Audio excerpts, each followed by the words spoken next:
Bonsoir à tous et bienvenue sur TV 78 pour un nouveau numéro du 7-8 Société, votre rendez-vous hebdomadaire pour discuter et débattre sur des sujets qui font l'actualité. Ils sont sous le feu des projecteurs depuis plus d'1 an, les soignants, qu'ils soient médecins, infirmiers ou encore aides-soignants. Le monde de la santé est très souvent plébiscité par les lycéens. Alors quel attrait dans les Yvelines? On en parle avec nos invités. Patricia Thériault, directrice de l'Institut de formation en soins infirmiers MGEN La Verrière, Loïc Josserand, vice-doyen de l'UFR de santé de l'Université Versailles-Saint-Quentin et Emma Antoine, étudiante en licence 1 à l'UFR de santé de l'UVSQ. Bonsoir à tous les trois. Bonsoir. Bonsoir.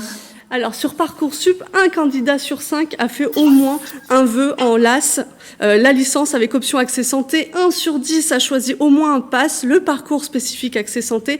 En 2020, les vœux représentaient 3,9%. En 2021, c'est 8,5%. Loïc Josserand, c'est une tendance que vous voyez aussi à l'UFR Simone Veil Santé de l'UVSQ? Nous la voyons effectivement complètement. On est, j'allais dire, noyé sous les candidatures. Habituellement, nous en avions un peu moins de 8000. C'est ce qu'on observait depuis plusieurs années. Là, cette année, on arrive quasiment à 10 000. Donc, ce qui est un chiffre assez important, ce qui représente quand même une augmentation de quasiment 25%, donc ce qui est important. Et sur les autres formations, on avait mis en place cette année une licence d'accès tourné vers les métiers de la rééducation, kiné, ergothérapie, etc. C'est la première année que c'est ouvert. Nous avions 100 places, on a eu près de 1600 candidatures. Donc, donc ce qui fait au total près de 12 000 demandes sur la seule UFR en matière de santé. C'est quelque chose dont vous vous attendiez, à laquelle vous attendiez? Nous attendions éventuellement un rebond, mais de cette importance, non. Honnêtement, non, c'est parce que c'est derrière, il faut bien voir que c'est compliqué à gérer. Nous avons fait le choix de lire tous les CV et toutes les lettres de motivation qui nous parviennent. Il n'y a pas de traitement automatisé, elles ont été lues par des universitaires de l'UFR. Donc on se les est réparties, nous en avons fait tous un peu plus d'une 50aine. Elles ont été lues, elles ont été notées, elles ont été c'est parce que simplement on doit aux lycéens qui s'engagent et qui font ce choix-là et ce sont des choix qui sont... Et il faut choisir aussi les étudiants. Malheureusement, on est obligé de le faire, mais il faut les choisir sur des critères objectifs et pas juste sur des critères de notes, par exemple. Donc, on fait cet effort. Emma Antoine, vous êtes vous-même en licence 1. Alors, la particularité, c'est que vous avez redoublé. C'est la possibilité qui était donnée avec le PACES. Ça n'est plus le cas aujourd'hui. L'année 2019-2020, on le sait, a été complexe avec le confinement, mais vous n'avez pourtant pas hésité à retenter votre chance.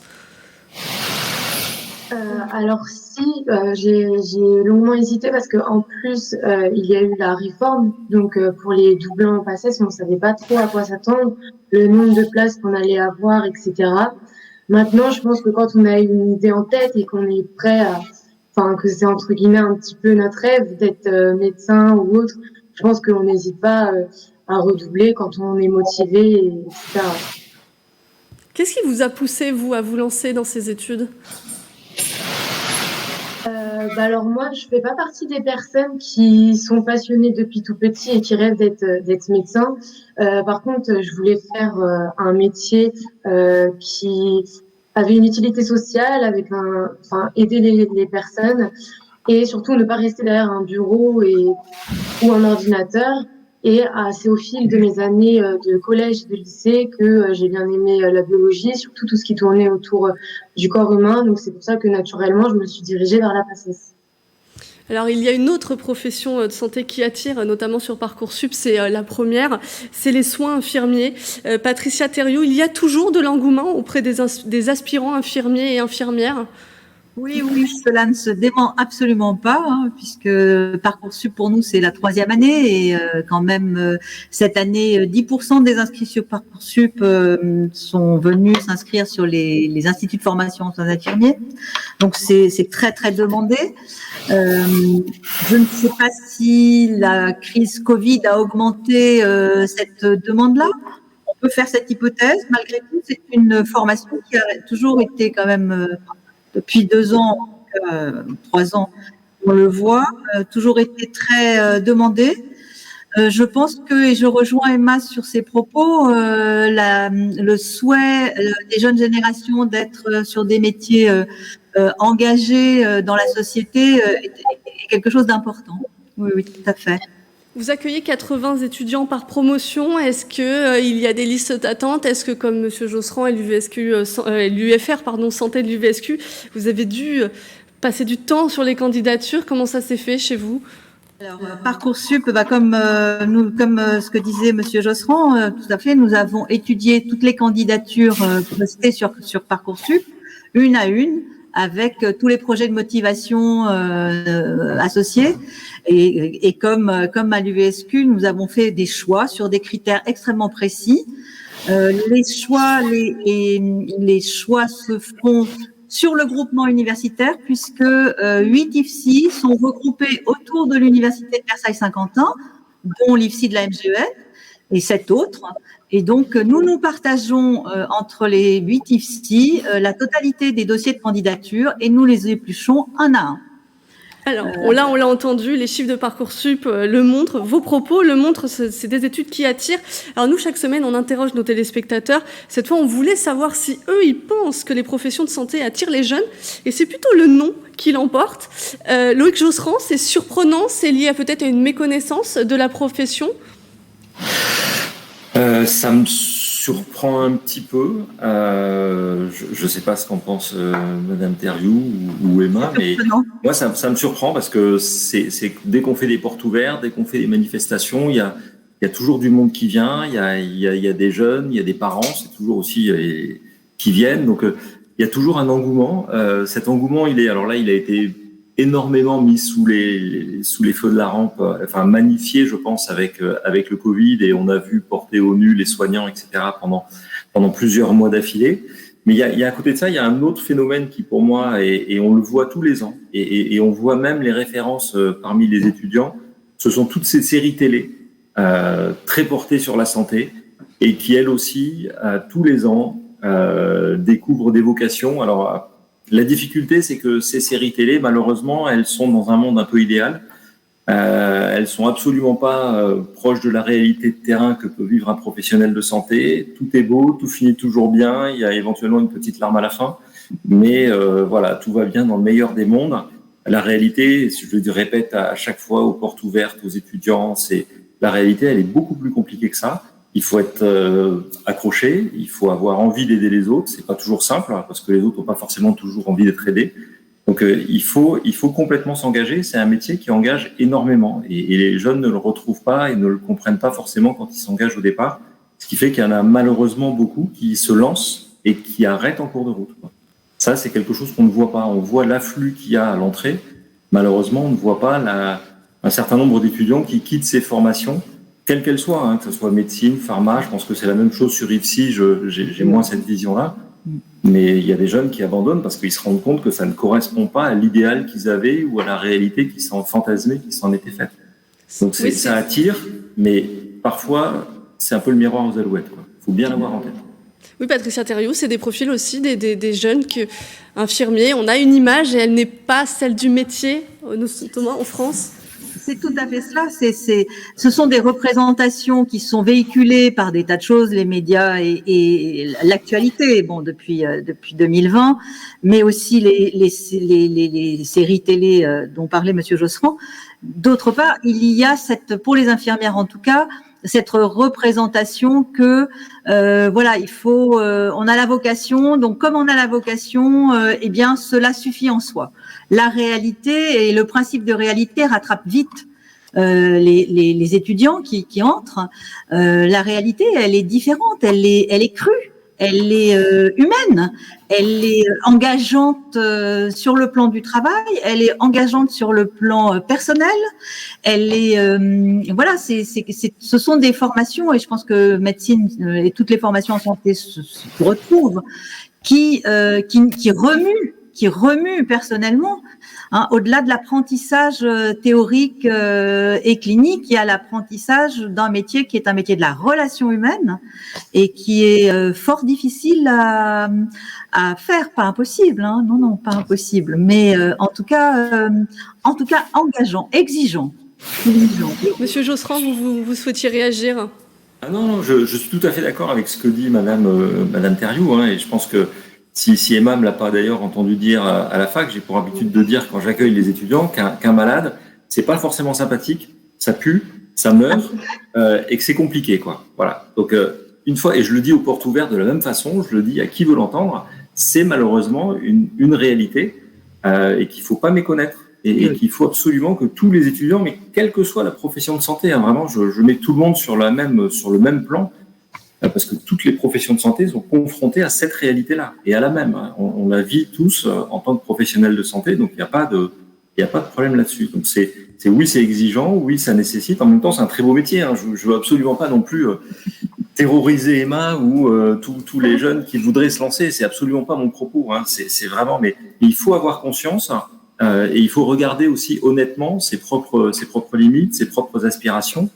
Et je dis régulièrement aux étudiants qu'il y a des tas de façons d'être altruiste, il y a des tas de façons d'aider les autres sans pour autant se lancer dans ces métiers de la santé directement. Et il y a des tas de façons de faire de la santé sans forcément être professionnel de santé. Tout à fait. On peut faire de la santé de dizaines et de dizaines de façons différentes en étant utile aux autres sans forcément en étant dans un rayon d'1,50 m autour d'un lit d'hôpital. Alors, on l'a vu, le métier est difficile. Les métiers de santé sont difficiles, mais les études le sont aussi. On a cette image des études de médecine qui sont dures, longues, exigeantes. Emma, Antoine, est-ce que ça vous a un petit peu effrayé ? On parlait des films et des séries, Hippocrate, première année, qui représente un petit peu, notamment cette première année de médecine. Honnêtement, en sortant de terminale, je m'attendais à ce que la première année ce soit compliqué, etc. Donc, j'ai pas eu énormément de surprises. Au final, je m'y attendais. Après, forcément, on a toujours un petit peu d'appréhension parce qu'aujourd'hui, j'ai été reçue en médecine. Forcément, on a un peu d'appréhension pour la suite, les stages, etc. Mais c'est le côté qui motive et qui rend la chose un petit peu plus intéressante, quoi. Les 10 ans ne vous effraient pas ? Je pense que quand on est préparé à faire 10 ans d'études, on connaît la finalité. Donc, au final, les sacrifices sont toujours récompensés. Et je pense que c'est aussi le cas pour la PACES. Enfin, ça le représente bien pour les personnes chez qui ça se termine bien. Donc, quand on sait ce que l'on va avoir plus tard, c'est pas du tout démotivant au final. Oui, Loïc Josserand, j'ai parlé des 10 ans, mais c'est presque le minimum en médecine. C'est presque le minimum aujourd'hui, mais il faut bien voir que ce sont 10 ans qui évoluent. Hein. C'est pas 10 ans assis derrière un bureau à la fac. Hein. C'est 10 ans où on va être pour une grande partie à l'hôpital en formation ou chez le médecin généraliste si on s'oriente vers cette direction-là. Il y a pas c'est 10 ans qui changent régulièrement. C'est-à-dire qu'on va être au début on est étudiant vraiment à la fac, et puis ensuite on va passer une partie de son temps à l'hôpital.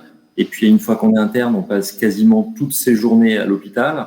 Donc, ça change. C'est évolutif. C'est pas quelque chose qui est figé où on n'est pas étudiant comme classiquement on pourrait l'imaginer. On est étudiant et en même temps acteur de santé et déjà professionnel de santé tout en étant étudiant. C'est la même chose sur la partie formation soins infirmiers. Madame Thériault peut vous le dire. Ce sont des études qui se font beaucoup sur le terrain, sur le tas. Quelles que soient les professions de santé d'ailleurs. On a la chance en France, ce qui n'est pas vrai partout d'ailleurs, d'avoir accès aux patients. Il faut voir on reste aujourd'hui et qu'on est un des derniers ou des rares pays à avoir encore des étudiants qui peuvent avoir accès aux patients. Il y a beaucoup d'endroits où on le fait sur des mannequins. Donc profitons de ça pour l'intérêt qu'on peut amener aux étudiants, et je pense que Mme Thériault a la même approche que moi, quoi. Et oui, justement, en interview, les études en soins infirmiers sont plus courtes, mais non moins exigeantes. C'est 2100 heures de théorie et 2100 heures de formation clinique. Et ça se fait en 3 ans. J'ai envie de vous dire, ce sont des études extrêmement denses. Vraiment, c'est 3 ans pleins. Alors, rassurez-vous, il y a des vacances aussi. Mais effectivement, c'est une formation qui est en alternance.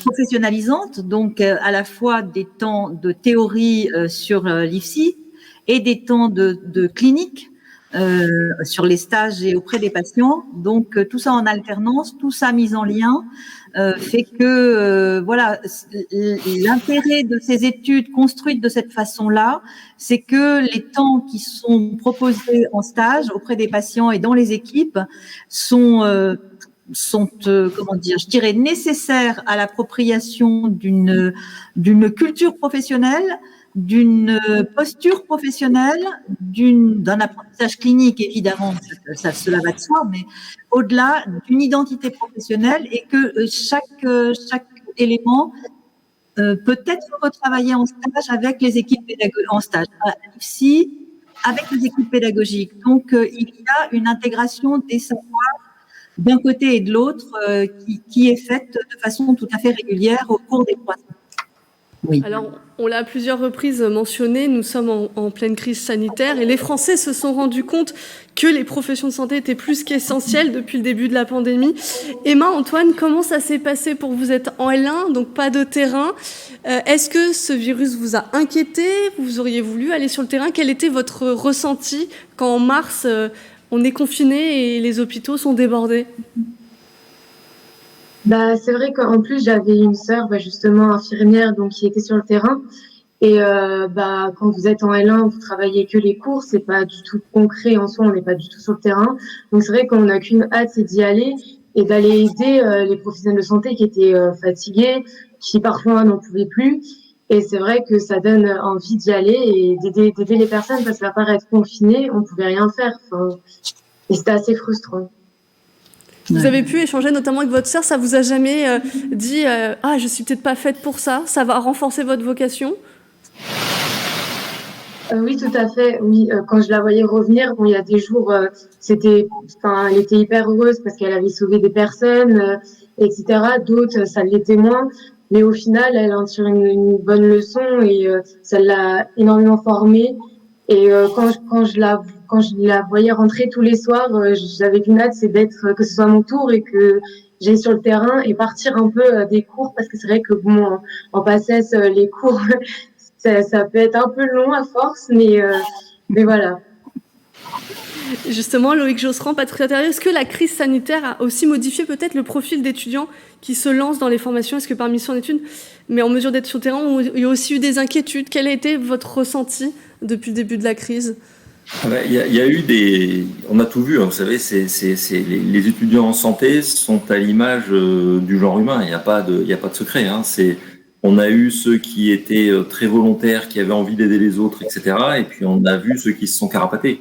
Il y a tout, hein, vous savez, c'est pas parce qu'on est professionnel de santé que d'un seul coup on est absolument le chevalier blanc sans peur et sans reproche et prêt à faire front sur tous les fronts, quoi. Il y a de tout et on a vu de tout. On a vu des étudiants qui avaient peur, des internes qui avaient peur.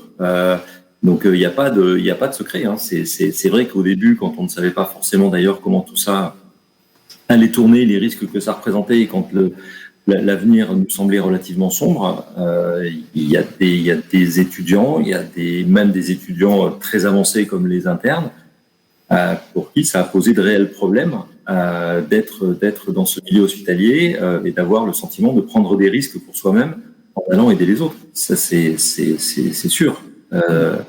On est, nous, professionnels de santé, à l'image du reste des individus et de la société. Absolument. Pour préciser ce qu'on les a mentionnés plusieurs fois, les internes, c'est ceux qui sont sur la fin du cursus, c'est bien ça? Oui, ce sont les étudiants les plus vieux, c'est la partie spécialisation des études qui commence à la fin de la 6e année et qui, suivant les spécialités, dure entre 4 à 5 ans.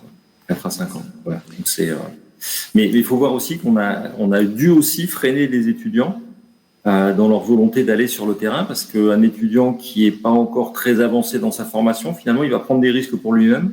Il va faire prendre des risques à l'équipe parce qu'il n'a pas forcément un comportement qui est adapté, notamment dans le respect des règles d'hygiène, dans la compréhension du fonctionnement d'un service. Donc ça peut parfois être contre-productif, au contraire, d'aller vouloir absolument aider les autres. Il y a parfois eu des situations de ce point de vue-là un petit peu difficiles. Donc faut aider les autres, mais il faut aussi être formé. Ça reste des métiers qui sont techniques et qui nécessitent quand même un minimum avant d'être véritablement lancé dans le grand bain et de pouvoir réellement être utile. Et du côté de l'IFSI MGEN La Verrière, Madame Thériault, est-ce que vous avez eu le même ressenti qu'a vu l'UFR Santé? Nous, pour le premier confinement, nous avons donc nos étudiants de troisième année, donc ceux qui étaient plutôt sur la fin du cursus, sont partis directement sur les services de soins. Pour le coup, au tout début du premier confinement en mars, c'était un peu compliqué dans certains services qui n'avaient pas toutes les mesures de protection nécessaires pour nos étudiants, et nous avons dû intervenir un certain nombre de fois pour pouvoir protéger nos étudiants. Nos étudiants ont eu peur, hein. Leurs parents ont eu peur. Nous les avons beaucoup accompagnés individuellement au téléphone. Nous avons eu beaucoup les parents au téléphone pour rassurer. C'était normal. Bon, même s'ils étaient à leur troisième année d'études, le Covid, ça faisait peur. On ne savait pas vers quoi on allait. On ne savait, voilà, ils avaient peur pour eux, pour leur famille, pour leurs proches. Et donc, c'était quand même une période extrêmement anxiogène. Pour autant, l'ensemble des étudiants est allé en stage pendant la période Covid. Alors, on a évidemment choisi les stages dans lesquels nous avons fléché nos étudiants, bien sûr, en fonction de leur niveau de formation. Pour autant, je dirais que 90% des étudiants nous ont fait le retour que ce temps avait été un temps extrêmement enrichissant, extrêmement difficile, parce que des gens ont vécu des choses extrêmement difficiles, extrêmement complexes à gérer, mais aussi un temps extrêmement apprenant en termes d'organisation d'unité Covid, d'être considérés comme étant dans l'équipe. Évidemment, ils étaient soignants, hein, puisqu'ils n'avaient pas encore le diplôme d'infirmier, sauf les troisième années qui étaient, eux, fléchés et accompagnés pour un certain nombre. Donc, ils ont trouvé ça enrichissant, extrêmement fatigant quand même. Nous, dans notre IFSI, en tout cas, nous n'avons pas eu d'étudiants qui aient lâché l'affaire. Donc, à la fin je dirais de l'année scolaire 2019-2020, pour autant, la rentrée 2020, nous avons eu des étudiants qui nous ont dit à la fin de leur premier stage de deuxième année notamment, stop, j'arrête. C'était trop dur et je me rends compte à quel point je n'ai pas réussi à surmonter la difficulté. Donc, on a quelques étudiants qui ont arrêté ou qui ont demandé un report de formation, puisque dans nos formations, cela est possible, pour stopper, réfléchir à leur orientation ou revenir pendant le temps qu'ils le souhaitent, jusqu'à 3 ans. Donc, voilà, nous avons eu à gérer cela, mais je dois dire que, et dans les équipes de soins et dans les équipes pédagogiques, vraiment, il y a eu un travail remarquable de fait en termes d'accompagnement des étudiants, vraiment un suivi individuel, un suivi de groupe que nous avons mis en place, évidemment de façon virtuelle, et puis une continuité pédagogique qui a été assurée tout le temps. On a tout transformé et les équipes ont, et ça c'est vrai dans toutes les formations, je crois, de santé. Les équipes ont été hyper créatives, ont transformé leurs modalités pédagogiques, et voilà, je pense que c'était difficile, mais collectivement, nous avons réussi. Ce cas. Donc on le voit, c'est un métier de passion, c'est un métier de vocation. J'aimerais terminer avec vous, Emma, Antoine. Vous venez d'obtenir votre licence 1, vous avez réussi. Comment vous voyez votre avenir? Vous vous destinez vers quoi? Quelle serait votre profession de rêve? Votre filière peut-être, plutôt que profession. Oui, bah alors, si on me demande aujourd'hui, je dirais plus la gynécologie, la procréation, etc. C'est vraiment quelque chose qui me plaît énormément. Maintenant, je pense que je vais découvrir plein d'autres spécialités avec les stages. Et surtout, tout se joue en 6e année. Donc, je pense qu'il faut pas partir avec une idée précise, parce qu'on risque d'être déçu à la fin. Donc, pour le moment, j'ai pas forcément non plus de préférence. Je suis ouverte à tout et je verrai bien. Et si aujourd'hui un jeune de 16 ans, 17 ans s'approche, vient vers vous pour savoir si il faut aller en médecine, qu'est-ce que vous lui dites? Bah, tout dépend de ses motivations. Il faut avoir les bonnes motivations. S'il veut travailler dans la santé, sauver des personnes, oui. Maintenant, s'il a d'autres motivations moins concrètes, je dirais bah peut-être pas. Il faut vraiment être pour tenir. Je pense que c'est des études compliquées. Donc, si on n'a pas les bonnes motivations, honnêtement, je sais pas comment les personnes peuvent tenir. Donc voilà, s'il est passionné par la médecine, que il veut absolument soigner des gens, etc., je dirais bah oui, vas-y, hein, fonce. Fonce, je vous propose qu'on s'arrête sur ces mots. C'est la fin du 7-8 Société. Merci de nous avoir suivis. On se retrouve la semaine prochaine pour un nouveau temps d'échange sur un nouveau sujet d'actualité.